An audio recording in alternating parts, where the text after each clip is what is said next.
엠마오에 도착을 했는데 두 제자는 엠마오가 목적지니까 여기서 머물고, 그런데 예수님의 표정을 보니까 더 가시려는 것 같아요. 그래서 예수님을 붙잡습니다. 이미 밤도 늦었고 우리와 함께 이곳에서 머무시는 것이 어떻겠습니까? 그래서 예수님께서 그러자고 이야기를 하십니다.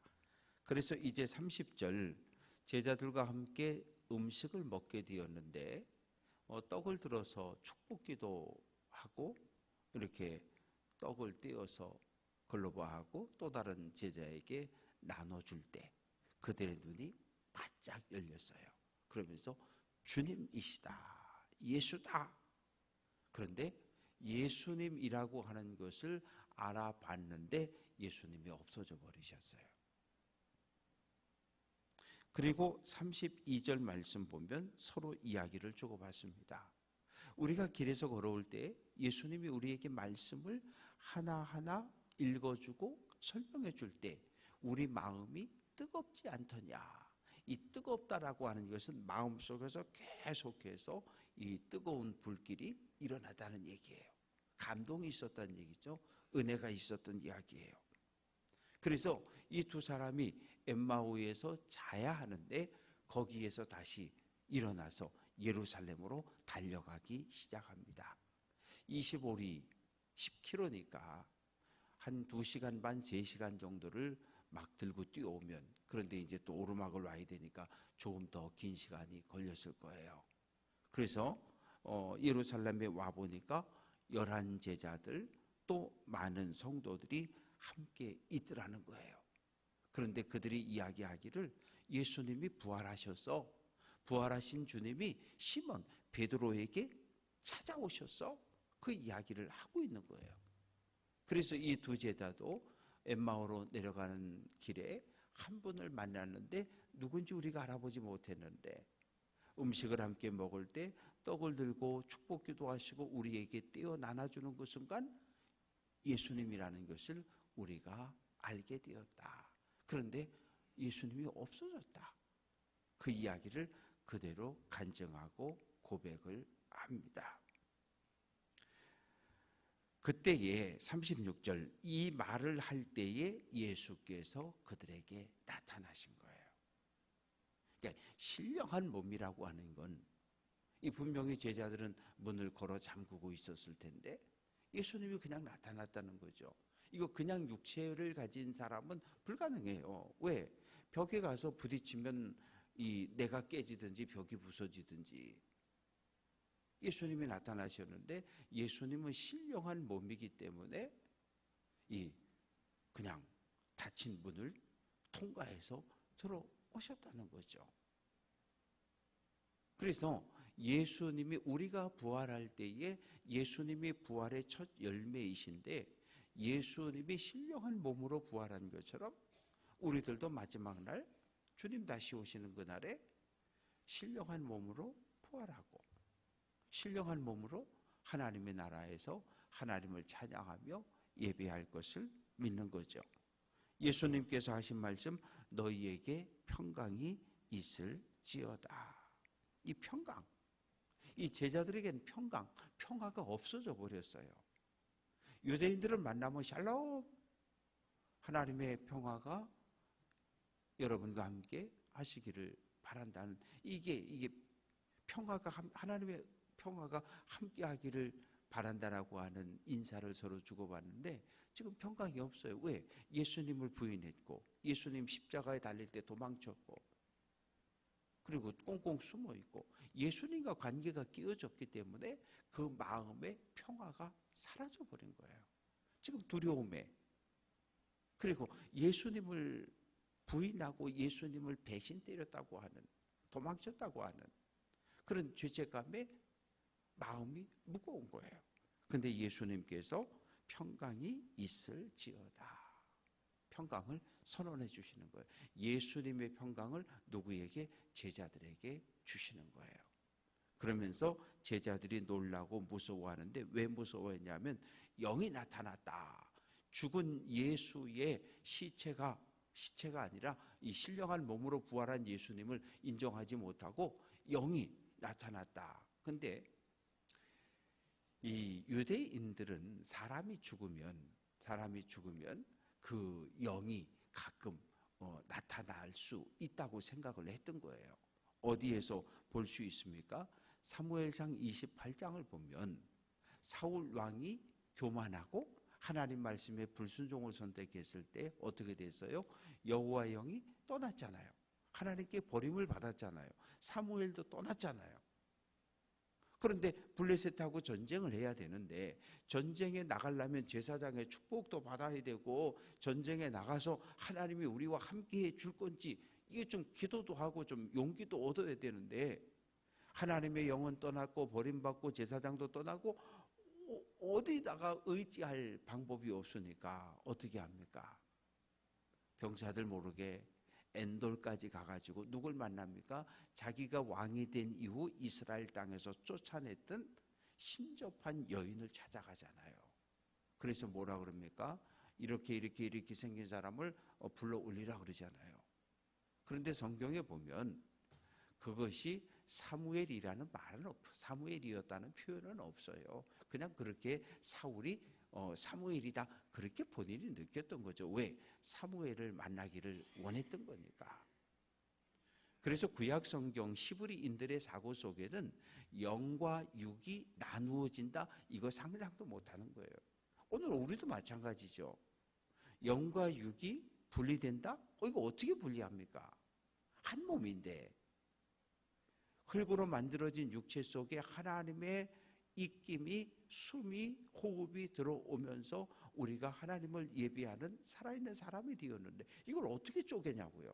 쪼갤 수 없어요. 그런데 이 누가복음을 받아서 읽는 사람들이 누군가를 생각해 보면 돼요. 누굽니까? 로마에 있는 데오빌로라고 하는 사람이에요. 로마에 있는 신앙 공동체에 속해 있는 사람들이라고요. 그 로마 사람들 유대를 벗어나면 이 그리스 로마 문화에 이렇게 영향을 받은 사람들이 살아가는데 헬라 철학이라고 말하는 거예요. 헬라 철학의 기본은 이원론이에요. 이원론인데 사람을 육체와 영으로 딱 쪼개버립니다. 선한 것과 악한 것, 빛과 어둠, 좋은 것과 나쁜 것, 육과 영 다 쪼개요. 그래서 이 누가복음을 받아서 읽을 성도들은 전부 헬라 철학의 영향을 받은 사람, 어려서부터 쫙 그 사람들에게 예수의 부활을 소개해야 되는데 설명을 해야 되는데 히브리적 사고를 가지고 설명을 하면 아예 못 알아들어요. 그래서 헬라적 사고를 가지고 이렇게 표현을 해놓은 거예요.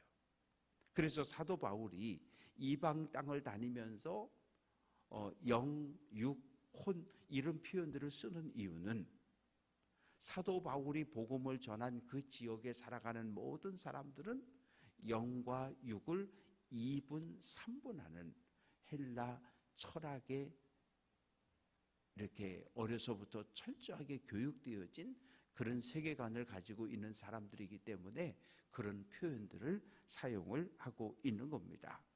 영은 살도 없고 뼈도 없고 그냥 우리는 유령이라 그러잖아요. 형체만 있는 것. 그렇게 이해를 하고 있는데 야 봐. 나는 살도 있고 뼈도 있고 다 있어. 만져봐. 그래도 제자들이 두려운 거예요. 뭐 먹을 거 없니? 여기 생선 있어요. 줘. 예수님께서 제자들이 보는 데서 생선 한 토막을 다 드십니다.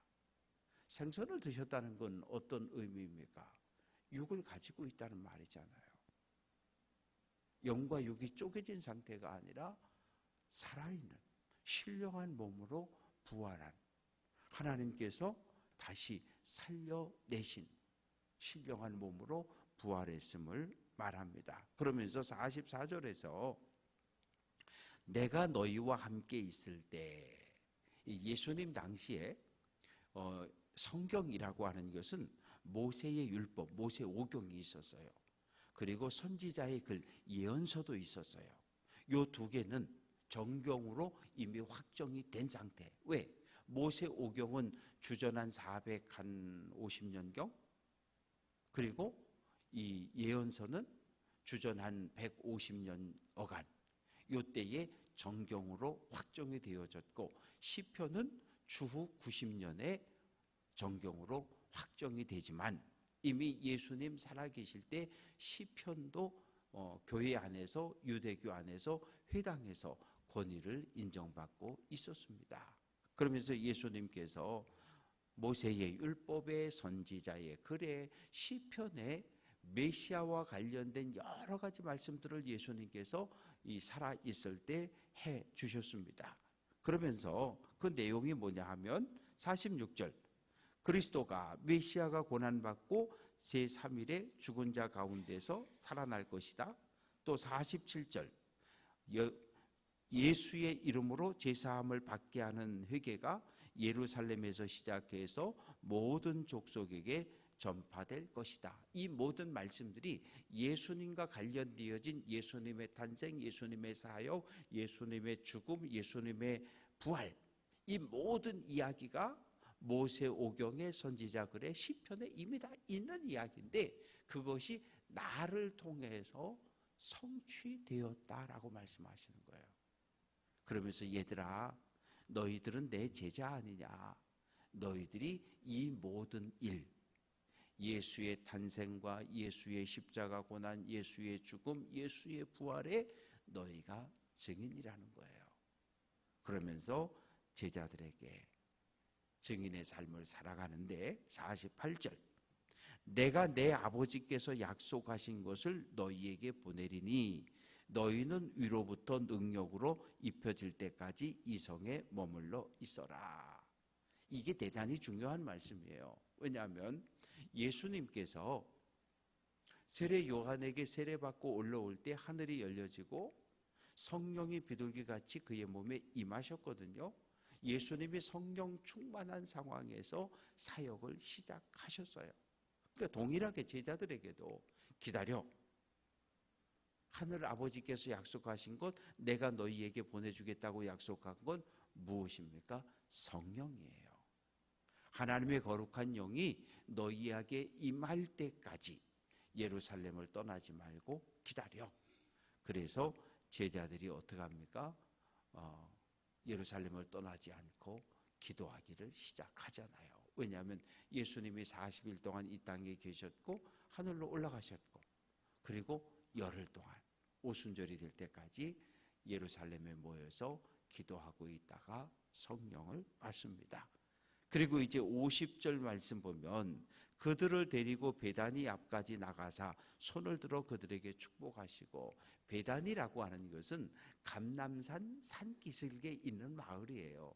그러니까 예수님 사도행전에 보면 감람산에서 부활하셨다 그러는데 같은 말입니다.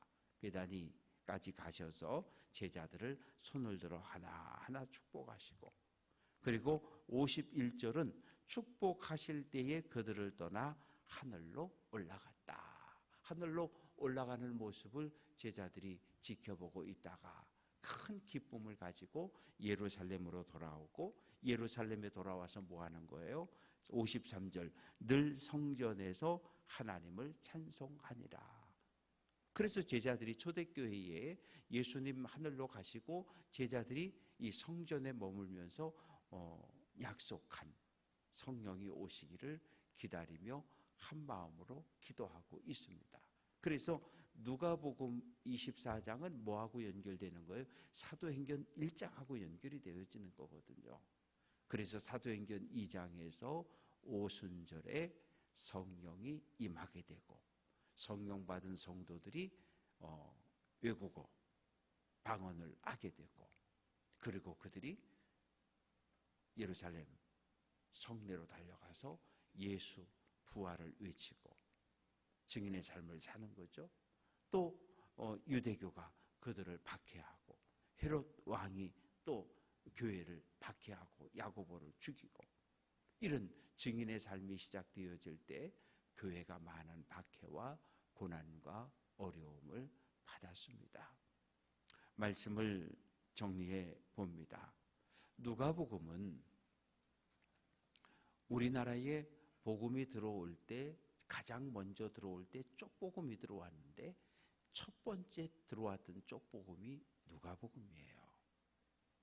누가복음 여인들의 복음이고 또 가난한 자들의 복음이고 사회에서 소외된 사람들의 복음이고 또 장애를 가지고 있는 사람들을 위한 복음서였고, 그래서 우리나라에 130년 전에 복음이 들어올 때 가장 먼저 번역되어 가장 먼저 전달되어진 성경이 누가복음이었습니다. 그래서 누가복음은 한국교회가 참으로 사랑한 본문이었고, 그리고 목회자들도 많이 설교한 성경이었고, 그래서 예수의 탄생부터 예수의 죽음, 부활, 그리고 하늘로 승천하신 이야기까지를 누가복음은 다루고 있습니다. 바라고 소망하는 것은 12제자에게 너희가 예수에 대한 증인이 되어달라고 부탁하셨는데 오늘 우리에게도 동일한 부탁을 하시는 거예요. 부활한 예수를 만났으니까 우리들도 예수 부활의 증인이 되어서 때를 얻든지 못 얻든지 오늘 한 날도 예수 부활의 증인으로 힘있는 믿음의 길을 걸어갈 수 있는 귀한 성도들 될 수 있기를 주님의 이름으로 축원합니다.